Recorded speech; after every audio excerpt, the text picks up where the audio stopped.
ये ब्रह्मवेत्ता श्री देवराहा हंस बाबा ट्रस्ट का फार्म है। इसमें गेहूं बोया गया था। उस गेहूं की अब हार्वेस्टिंग हो रही है। ये हार्वेस्टिंग हार्वेस्टर के द्वारा नहीं कराई जाती, ये थ्रेशर के द्वारा कराई जाती है। अपना ही थ्रेशर है और थ्रेशर में एक तरफ से गेहूं निकलता है और दूसरी तरफ से बहुत अच्छा क्वालिटी का भूसा निकलता है, जिसको गाय बड़े चाव से खाती है।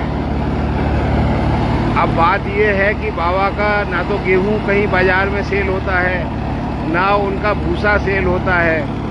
ये केवल और केवल गौ माता के लिए या आश्रम के भंडार के लिए इसका प्रयोग किया जाता है। सेल 1 किलो गेहूं की भी सेल नहीं होती, 1 किलो भूसा भी नहीं बेचा जाता।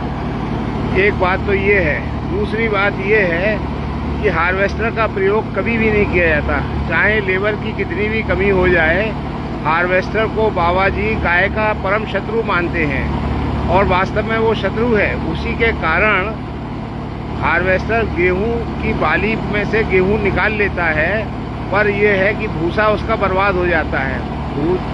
जो पेड़ का वो वाला हिस्सा जो बाली के अतिरिक्त होता है, वही गाय का मूल खाना है और उसी खाने को हार्वेस्टर डिस्ट्रॉय कर देता है। हमारे आसपास भी कोई अगर हार्वेस्टर का प्रयोग करता है तो उसका मतलब ये नहीं है कि उससे हमारा कोई संबंध है। ब्रह्मवेत्ता श्री देवराहा हंस बाबा ट्रस्ट में बाबा जी हार्वेस्टर को कभी अलाउ नहीं करते और ना कोई सेल होती है। देखिए कितना अच्छा भूसा ये निकल रहा है। ये बारीक भूसा है और इसको गाय बड़े चाव से खाती है। थोड़ा समय लगता है पर दोनों चीज़ें अधिक से अधिक मात्रा में मिलती हैं। आज जो भूसे की दुर्दशा हुई है पूरे नॉर्थ इंडिया में, उसका जो रेट 7 रुपये, 8 रुपये, 9 रुपये, 10 रुपये तक पहुंचता है। वृंदावन में 12-12, 13-13 रुपये चला गया है। उसका मूल कारण हार्वेस्टर है और हार्वेस्टर की वजह से, क्योंकि भूसे की क्वांटिटी प्रोडक्शन कम हो गया है, इसकी वजह से ऑब्वियस है भूसे के दाम बढ़ गए हैं। परेशानी किसको होती है? गौशाला चलाने वालों को, और सबसे बड़ी बात यह है गौ को ही परेशानी होती है। ये सरकार को सोचना चाहिए, किसान संगठनों को भी सोचना चाहिए कि ऐसे यंत्रों का प्रयोग करें जो गाय के लिए उपयोगी हो, जो गाय का नुकसान ना करें, गौशालाओं का नुकसान ना करें।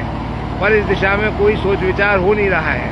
हमारे पास जो भी बीजेपी के या आरएसएस के लोग आते हैं बाबा के आश्रम में, हम उनको सबसे कहते हैं और वो सब इस बात को मानते हैं कि हाँ ये बात सही है, पर ग्राउंड पे वो कुछ करते नहीं हैं। बात ये है कि इस पर सरकारों को ध्यान देने की ज़रूरत है। हार्वेस्टर को बैन कर देना चाहिए। हार्वेस्टर गाय का शत्रु है।